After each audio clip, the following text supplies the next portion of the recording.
Okay, so I've seen a scattered bit of disappointment in some of the latest events in Black Clover, especially in the latest chapter 249 with the whole Leopold fight, and the disappointment is mainly regarding the power scaling and the fact that not only last chapter seemingly Luck was able to take out his opponent, but in this chapter Leopold was also able to take out another opponent. And the big thing about it that people are really not feeling was the fact that we see the spirit guardians are falling. Just in this chapter alone, we got again confirmation one of the fire spirit guardians was defeated by the hands of the dark triad and, you know, the nation of Spade and whatnot.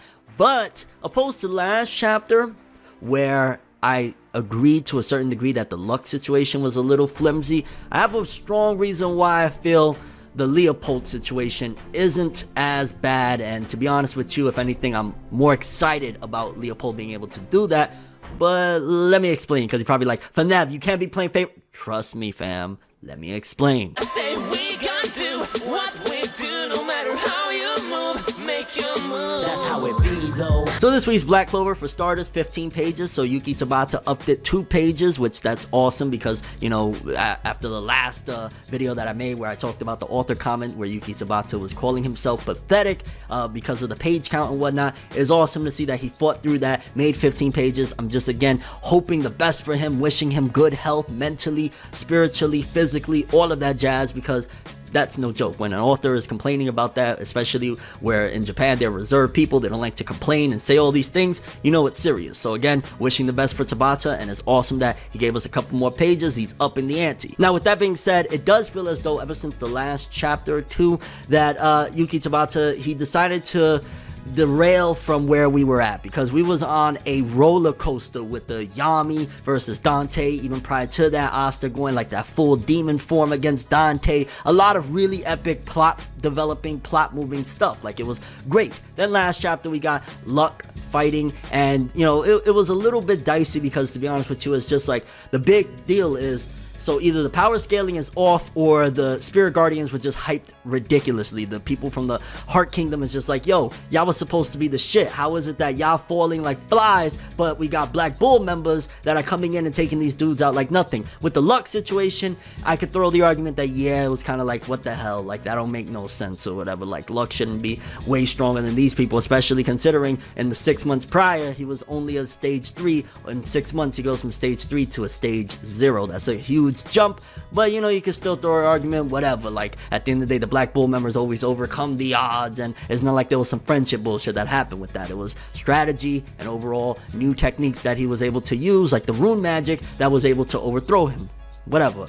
This chapter though, I've seen some complaints. I've seen people saying like, again, spirit guardians. The chapter starts off with one of the fire guardians is down for the count, knocked out. How the hell is Leopold, no matter what, able to do what these people can, right? And then we get the flashbacks into the backstory, the come up of Leopold, and how he's just been striving, like, you know, he's always talked down upon because his brother and sister are so great. Fuegoleon and Medio Leona is like, yo, they're amazing. Like, what are you, fam? You a disappointment. You the runt of the litter, so to speak. So getting that is like a great build up to see how far he can go. Now, I would throw in like the ending of this chapter is unpredictable because of the way it was. Simply like, yo, it didn't look like it was completely over. We didn't see the guy down for the count. But considering last chapter, the Luck fight, I thought that it was going to be continued in this chapter, and it seems as though Tabata's just giving moments one chapter at a time, which I don't know how I feel about that. It kind of feels a little, I hate to say this, fairy tale-ish to wrap up some of these cool ass fights with some of these characters I love in one chapter. So I can't really say like it's a question mark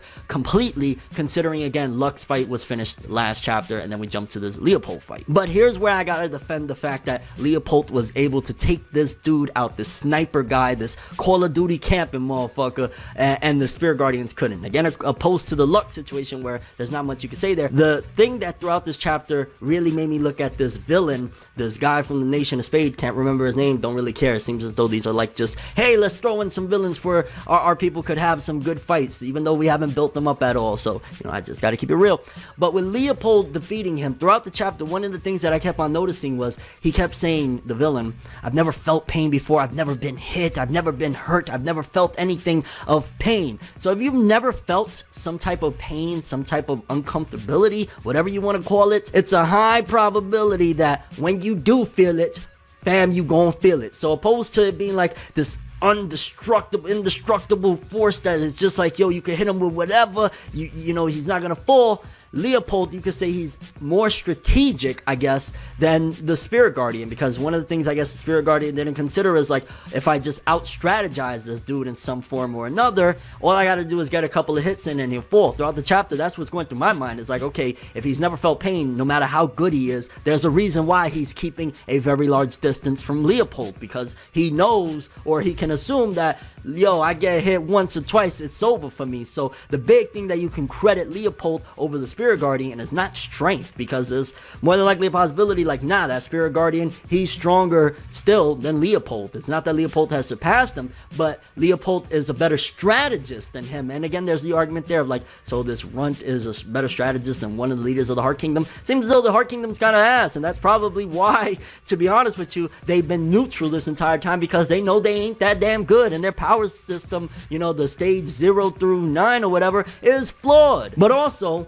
Leopold is just great with strategy, and you got to think, if he's always been, you know, you dive into it, he's always been like, how can I catch up to them? They're so far away from me. Fuego Leon and Mario Leona, how can I be great? Well, if you don't have the strength right now because you're still young, you're still building or whatever, use your mind to be able to catch up to them at the very least, and do great things, great feats, and defeat villains on your own merit. And that's what he did in this one. He, again, isn't on the level probably of one of the Spirit Guardians. He just had a better strategy than he could have thought of, and managed to get a hit on this guy that has never felt pain before. You cannot be numb to shit. You cannot survive and thrive if you've never been through adversity before. And because Leopold was able to maneuver and create that giant circle, which freaking looked awesome, I love that shit, Leopold was able to take the win. So for the people that are saying power scaling is off, this is ridiculous, it's not like that one villain that Luck was fighting where like Luck could hit him and he could either absorb it or whatever the case may be. This dude,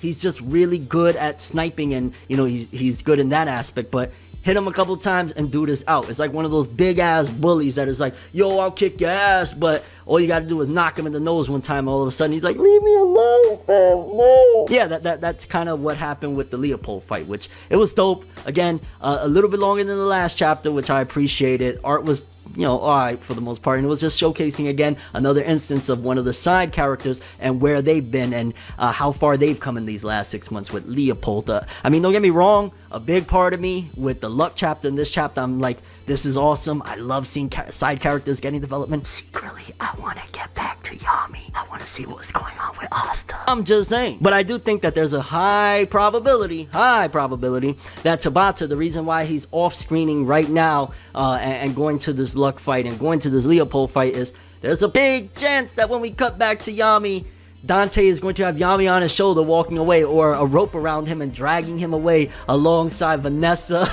Oh god, no, don't do that to my boy Yami, especially Tabata.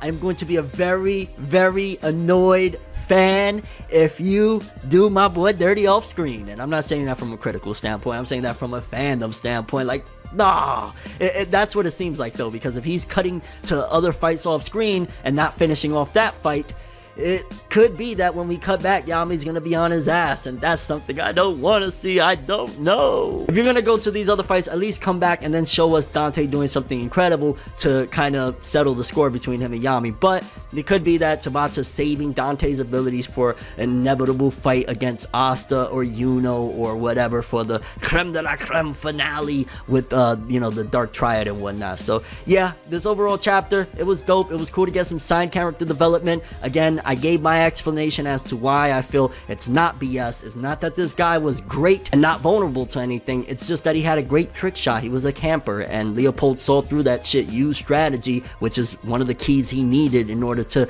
keep on boosting up so he could one day catch up to his brother and sister.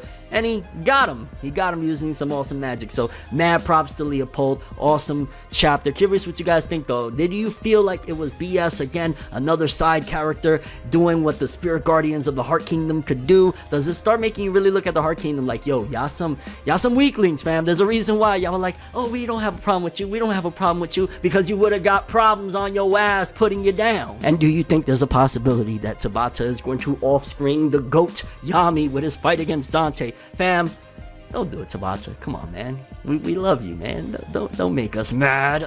Hey, your overall thoughts and expectations for the Black Clover manga moving forward with chapter 250 and beyond. I don't know what the releases of Jump is going to look like the next few weeks or whatever, but whenever we get the next chapter, hopefully we come back to Yami and them. Possibility though, we could go to some other stuff. I mean, if we are going to other stuff, I wouldn't mind seeing the Vonica and Noel and Loro Pachica stuff. I'm just saying, that sounds hype. That's all I have for this one though. Thanks for watching. I hope you enjoyed. If you liked anything I had to say or enjoyed the video, drop me a like. I'd greatly appreciate it. And if you want more from me, make sure to subscribe. Follow me on Twitter, Instagram. Hit the bell to get all notifications. And if you want to follow any of my other social media, links in the description below. I'm ForneverWorld, and as always, people, have an awesome day. And remember the golden rule: anime and manga for life, boy. Have an awesome day.